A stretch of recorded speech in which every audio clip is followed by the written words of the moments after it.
surpris comme tout le monde de voir Willy Wakonga siéger comme député à l'ouverture de la session ordinaire de mars à l'Assemblée nationale alors qu'il a déjà perdu son mandat. Maître Willy Wanga Ilombe note que l'ancien ministre de l'enseignement primaire et secondaire ne peut plus être député national.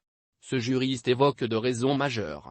Willy Bakonga a perdu son mandat de député national, d'abord en optant pour le Sénat et plus grave en étant condamné à la servitude pénale pour une infraction intentionnelle. Dans ce dernier cas, même celui du Sénat est perdu. 110.8 Constitution, 17 avocats du barreau de Kinshasa-Gombe. L'article 110 avancé par Maître Willy Wanga stipule ce qui suit, de la fin et de la suspension du mandat de député national ou de sénateur.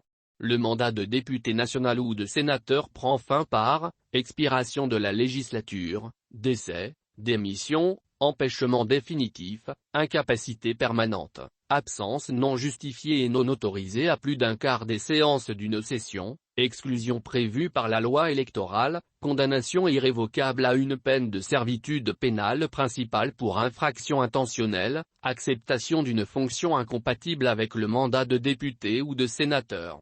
Il y a lieu de rappeler que l'ancien ministre de l'enseignement primaire, secondaire, professionnel et technique, Willy Bakonga avait adressé une correspondance le 17 avril dernier au bureau du Sénat pour qu'il réintègre la chambre haute du Parlement congolais. Le président de cette chambre, Bahati Lukwebo avait lu cette correspondance au cours de la plénière. Élu député provincial, député national, sénateur, Willy Bakonga nommé ministre au sein du gouvernement Inakamba avait renoncé à tous ses mandats parlementaires qu'il avait confiés à ses suppléants qui sont des proches familiers. Au Sénat, il avait été remplacé par son frère Ryagan Bakonga. Ce dernier avait, au cours de la plénière de ce jeudi, via une motion incidentielle, demandé au bureau de rejeter la demande de l'ancien ministre de l'Est. M.